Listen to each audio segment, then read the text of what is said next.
Freeman community that means so much to you? I couldn't tell you what's led to all the success in Gage County. That's pretty funny, but I feel like the people in Nebraska in general, in Southeast Nebraska, they love sports, and everybody does everything. It's a mixture of tons of small towns, and so I think there's a lot to be learned from that. And having Freeman here today is pretty amazing. You know, it's funny, I was joking. They got out of school at noon, so of course they're all going to come. If they came, they got an excused absence. But just to see the support out there and hearing them cheer and, you know, to know that they'll always, you know, support one of their own was a very, very neat moment. Amy Jess, Lincoln General Star, you touched on this, but when did it sink in for you that you're the head coach at Nebraska, and what are those emotions, and what has that felt like?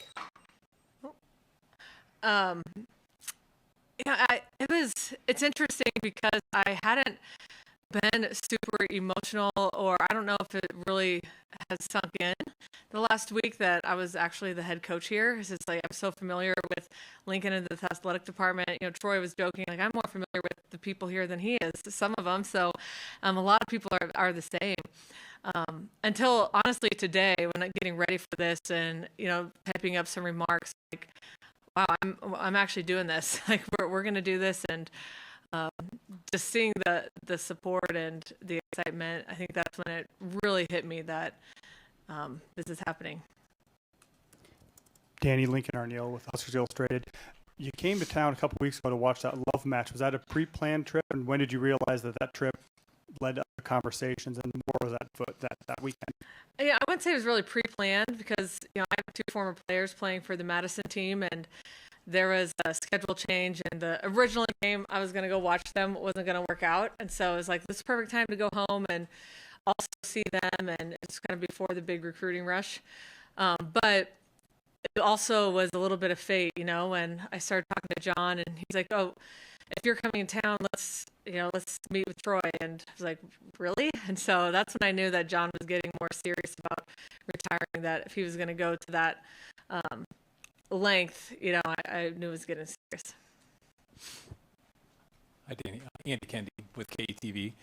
So just take us through. So you meet with Troy, and then how quickly does this happen? And obviously, because of you wanting to be here, it ruins the negotiation. Could really drive a hard bargain.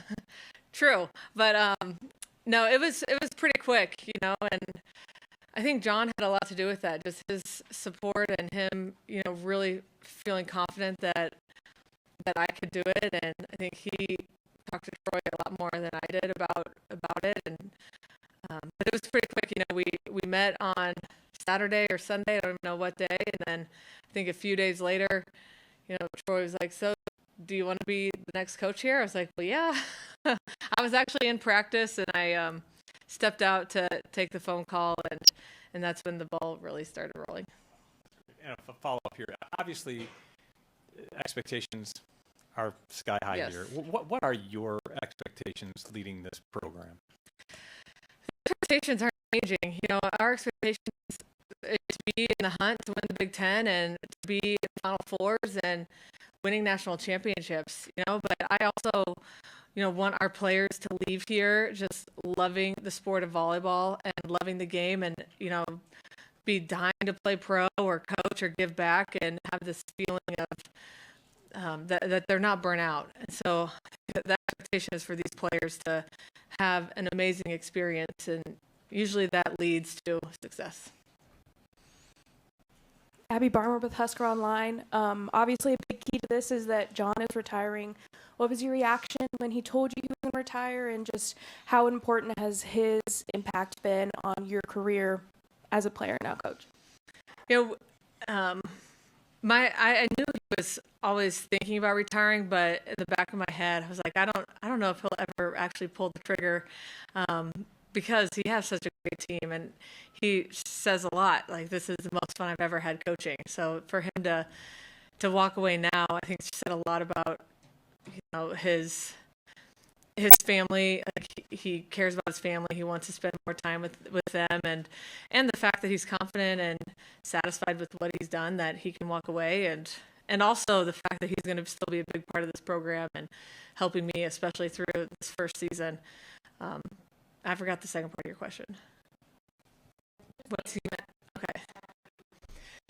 Just incredible impact. And, I've been calling John for advice since my very first job at Tennessee, and he's helped me through a lot of issues, at previous institutions or times when I didn't know what to do, and being able to have somebody like him to lean on who's literally been through it all, I feel like, and been successful through it all was just always really comforting. And again, for him to really put a stamp of approval on me just meant a lot. We had a lot of interesting times throughout our relationship, which we'll get to those someday, little by little. But sometimes I'm surprised he didn't kick me off the team. But he always supported me, and this is just another step of that. Hi, Dani. Lauren Michelson, KTV in Omaha. Obviously, I don't have to be the one to tell you you're taking over an outstanding team, but what's your message been to this group of young women throughout this transition? Well, I haven't had a ton of time to spend with them, unfortunately, just with, I, came here to meet with them briefly last week, and then I had a family vacation planned right after that I, really felt like I needed to go on before all this started.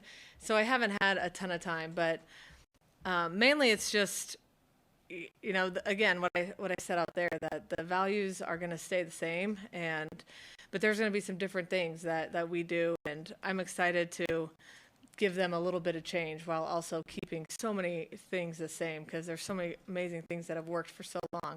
But to put a little spin on it will be a lot of fun. Brett Wagner from the Lincoln Journal. Dani, what feels so unique about this for a first year as far as the potential to have returning players and returning staff? Yeah, it really makes it like easier, for lack of a better word, on the head coach, because you have the staff in place. So immediately I can start right into the team and recruiting, and that's been a philosophy of mine. Is those two things always come first: the team and recruiting. So I don't have to worry about little things here and there, because I know the staff is taking care of that, and they're ready to work, and they want this team to be successful, no matter if it was John or myself as the head coach.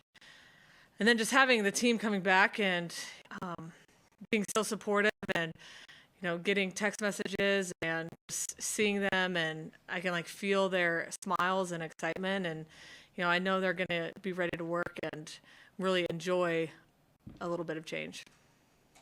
Hi, Coach. Erin Sorensen with Counter Read. We talk a lot about how Nebraska is the epicenter of volleyball, not just at the collegiate level, but at the club level, pretty much every level, even now professionally.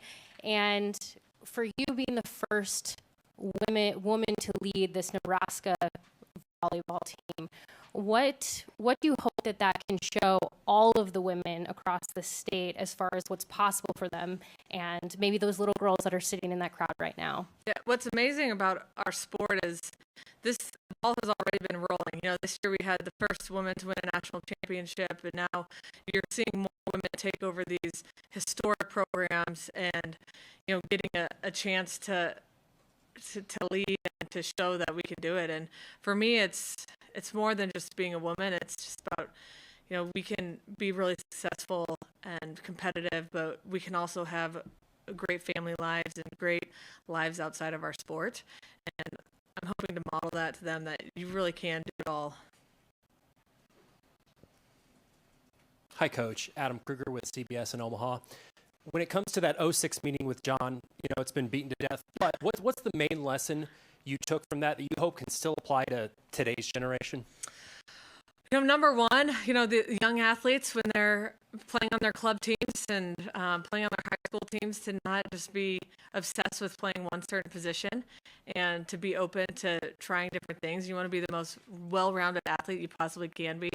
And then number two is, the team comes first, and the best teams and the teams that are winning national championships, they have a selflessness about them that other teams don't, and that's why they're there at the end. So you never know what's going to be asked of you, so you got to be ready for it and embrace it. And you picked the sport of volleyball, so you got to do what you can to give your team the best chance to win. And a follow-up. Compared to Louisville, Nebraska does have higher expectations. native sons, native daughters will come back, and it's been a mixed bag of goods.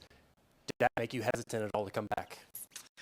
No, if you start playing the compare game, that's never going to work. And, this is different. I spent a lot of time away from Nebraska. It wasn't just a couple seasons that were magical. It was a long time, and I learned a lot, and that's what prepared me to come back and feel confident. Plus, this team is not this program is not a case where somebody got fired or somebody is leaving in a bad place. This is a program that's getting left in an amazing position, and so no hesitation in that way. Danny, Ms. Sherman from The Athletic, personally for you, having taken Louisville to 2 national championship matches and having a growing family, where were you at within the window of opportunity where the timing worked for you? The timing is always hard, like leaving a place that you love. So I love Louisville. It's an amazing place to live and raise a family, and amazing athletic department. Someone say that the timing is ever perfect, but for me to be able to come home with a baby on the way, with all of our family here, and not going to lie, my husband might have been freaking out a little bit thinking about 2 young kids without any help. So it was, a little bit of God's timing that this is what our family needed at this time. Yeah, Lincoln Arneal again.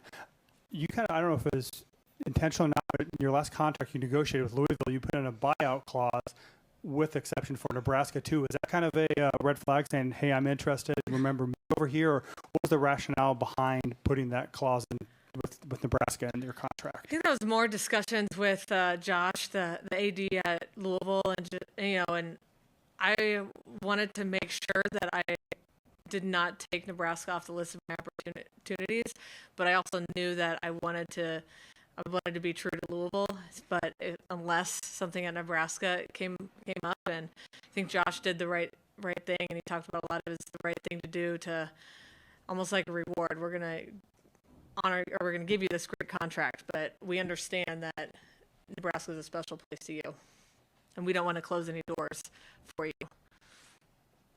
Hey, Coach, Nate John, School Channel 8 News. Thinking about kind of Coach Cook this past season, kind of dipping into the social media field a little bit. How do you balance, being a coach, being a mentor, a motherly figure, kind of all in one a little bit? I'm still figuring that out, so I have not learned the right way to balance it all. And I think it's just a lot of, you got to say no sometimes, and then you got to pick and choose what's important to you. But again, I'm figuring that out, learning on the way. And what's amazing about having great staff is it allows you to do that, and a team that understands. And I told the team on day one, like, I'm really transparent. And for that, I think that builds a lot of trust. And so they're going to know what I'm missing for. I'm not afraid to tell them, look, I'm going on vacation. Like, that's okay, So I think that transparency really helps give you the confidence to be able to do things that are balanced life outside of volleyball. Jacob Adil with Hale Varsity. Can you kind of walk us through the process of getting Jalen and Kelly and Lindsay back on board, your connections with them, and then maybe the next steps in terms of potentially filling out your coaching staff? I think Jalen, Kelly, and Lindsay, they love Nebraska, and I think they again want to see this team accomplish goals that they've set, years ago. And I've known all of them. Lindsay was actually a volunteer coach when I was a player, and then she was the director of ops when I coached here. Kelly, I coached for most of her career, I think all but 1 year. And then Jalen and I have gotten to know each other really well, just out recruiting and working USA camp. So I knew that it would be a good fit to keep everybody together. And I think John also helps that too, letting them know that he believes it would be a good fit. So it really wasn't much convincing. As far as the next staff member, I'm going to take my time. There's some amazing people in this program already that have put in some work that could potentially fill that. But I've gotten the green light from Troy. If there's, if we want to make a change or add a staff member, that we'll do that. But I'm not in a hurry to do that. Amy, just again, with it being National Girls and Women in Sports Day yesterday, what would you tell 9-10-year-old Dani about just how things have gone and where you're continuing to head? I would tell 10-year-old Dani to always dream big and not give up, and to make sure that you prepare, or that you can handle the good and the bad times, and also to remind her that in sports there's a lot of highs and a lot of low lows, but at the end of the day, this is a game that brings so many people joy and love, and it can unite people. It's such an amazing opportunity to be a big part in the sports world. Kevin Suter and Dani. John, when he announced his retirement last week, he said something about the new challenges in volleyball are for you to figure out. What are they? I just think the landscape of athletics in general, don't think you can pinpoint one thing. It's just like there's something new. There's new rules changing. There's transfer portal. There's NIL. There's rev share, and literally you'll get an update every day that it changed. So I think it's just keeping up with the changes and being able to navigate those. That's why being at a place like Nebraska is really it's an advantage, because I think we're always one step ahead and thinking about all these changes, what could happen next. Brent Wagner again. What ways do you hope that you and the program can honor John Cook and what he's built as you go forward now? I think the best way to honor what John's built is to continue to show the product on the court. So win games, win championships, and play with joy. And I know there's going to be some really fun things planned this fall to honor John, and we're going to be the proudest parts of those plans. But number one will be winning, and I know we would have loved to go out with the national championship. I also know that he will be just as happy watching this team win one in December if it comes to that. All right, we will conclude there. We'll bring the players next. Thank you, Coach. Thanks.